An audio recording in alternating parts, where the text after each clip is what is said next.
वो किया। और फिर मुझे ऐसा लगता है कि नहीं, मुझे वही बताना चाहिए कि उससे किसी का अच्छा होता है। तो आज मैं अपना वही पुराना एक्सपीरियंस सुनाऊंगी।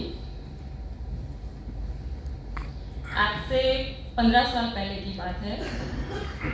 मुझे सिर दर्द होता था, घुटनों में दर्द होता था, बहुत सारे प्रॉब्लम थे। हर वीक डॉक्टर के पास जाना पड़ता था। फिर एक दिन डॉक्टर के वहाँ गई तो मुझे ये आपके पास लिफलेट आता है ना शिविर का, ऐसा लिफलेट मुझे वहाँ से मिला। वहाँ पे मैंने उनको पूछा कि ये क्या है, तो उन्होंने बताया कि ऐसा लिफलेट है, सिर्फ इसके बारे में हमें कुछ और ज़्यादा जानकारी नहीं है। उसमें लिखा था नई भोजन प्रथा, और लिखा था कि सुबह में आपको चाय नहीं पीनी है और कुछ खाना नहीं, ऐसे ही आना है। फिर मैंने सोचा कि नई भोजन प्रथा लिखा है तो शायद कुछ नाश्ता बनाना सिखाएंगे या तो फिर कुछ भी, मतलब खाना बनाना सिखाएंगे। नई भोजन प्रथा, भोजन का मतलब तो खाना ही होता है। तो ऐसा सोच के गई मैं। सुबह में कुछ खाया नहीं, ऐसे ही गई। जाने के बाद वहाँ पे गई तो आगे पीछे सारी सब्जियाँ ही सब्जियाँ, कुछ नहीं था, सिर्फ सब्जियाँ ही थी। मैंने कहा ये लोग क्या करेंगे, सिखाएंगे तो भी सिर्फ सब्जी से क्या सिखाएंगे। फिर थोड़ी देर बैठने के बाद स्टार्ट हुआ प्रवचन। तो पहले भैया ने प्रवचन लिया, उसमें उन्होंने बताया तप के बारे में। उसमें तो जो हम अब तक समझ रहे थे उससे सब कुछ उल्टा था। फिर सोचा कि यार ये तो कुछ गड़बड़ है, ये हमारे बस का नहीं है कि इतना कच्चा खाना ये वो।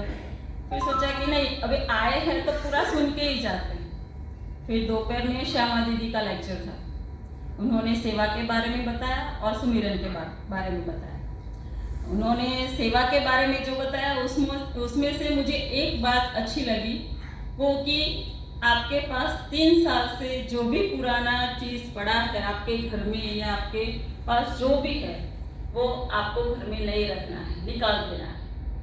एक चीज़ बस मेरे दिमाग में क्लिक हुई उस दिन। ना तप में समझ में आया, न ध्यान में समझ में आया, सिर्फ सेवा में एक बात समझ में आई कि 3 साल से रखी हुई कोई भी चीज़ घर में नहीं रखनी है।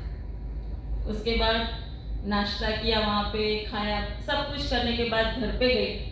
फिर घर पे जाके इनको बोला कि मैं ऐसा कुछ सुन के आई हूँ जो आज तक हमने नहीं सुना, पूरी उल्टी दुनिया, वहाँ पे जाके आई हूँ मैं। तो आप बोलो तो ये एक्सपीरियंस कर सकते हैं, क्योंकि मेरे घुटने में दर्द था और वो दर्द भगाना था मुझे।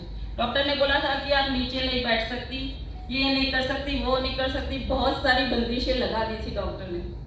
फिर सोचा कि चलो ये भी करके देखते हैं, कुछ ना कुछ तो होगा। इतना सारा लोग जमा होके ये कर रहे हैं तो कुछ तो होगा ही, ऐसा सोच के फिर रात को खाना खाने के बाद हम लोग दोनों बैठे। मेरा 5 डॉल का वार्डरोब था उस टाइम, उसमें से सब साड़ियाँ निकाली, ड्रेस निकाले। मेरे पास 103 साड़ियाँ निकली उस दिन। फिर उसमें से 3 साल से जो नहीं पहनी थी, ऐसी 50 साड़ी मैंने साइड में कर दी। और दूसरे दिन सुबह में सबको अनाउंस कर दिया कि जिसको साड़ी चाहिए वो सब ले जाओ, मेरे घर पे पड़ी है। ऐसा नहीं कि पहनी हुई है, बिना पहनी हुई भी थी, क्योंकि इतनी सारी साड़ियाँ तो पहन सकते हैं, तो पहनी बिना भी साड़ी थी ऐसी। और सबको बांट दी, 50 साड़ियाँ उसी दिन बांट दी। फिर उस दिन मुझे जो नींद आई, ऐसी नींद मैंने पहले कभी नहीं पाई थी। इतनी अच्छी नींद आई कि बात मत पूछो। उसके बाद तो 2-3 दिन ऐसा कच्चा खाया, क्योंकि उसमें अच्छा लगा, इसलिए फिर सोचा कि अब चलो कच्चा भी खा के देखते हैं, इसका रिजल्ट ऐसा है तो कच्चा खाने में भी कुछ तो होगा। 3 दिन कच्चा खाया, फिर अच्छा लगा। फिर जो पाँव जो मुड़ नहीं रहा था वो पाँव मुड़ने लगा। और 7वें दिन तो मैं पूरा नीचे बैठने लगी।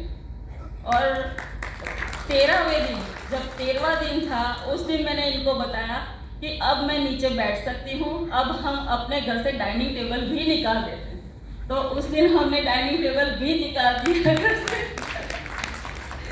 ये मेरी सबसे पहले अनुभव की साधना है। उस दिन के बाद आज तक हम लोग घर में 3 साल से पुरानी कोई भी चीज़ नहीं रखते, और आज तो ऐसी परिस्थिति है कि घर में अगर कुछ न मिले काम की चीज़, तो पहले सब यही पूछ रहे तूने निकाल तो नहीं दिया। ऐसा होता है। तो मैं अब सबको ऐसा बोलना चाहती हूँ कि बस सिर्फ एक काम करो तो भी आपका जीवन बदलने लगेगा। आप यहाँ पे समझो, करो, अगर ना समझ में आए तो यहाँ पे जो भी वॉलंटियर्स है उनसे बात करो, आपको रास्ता मिल जाएगा। अस्तु। जय श्री कृष्ण।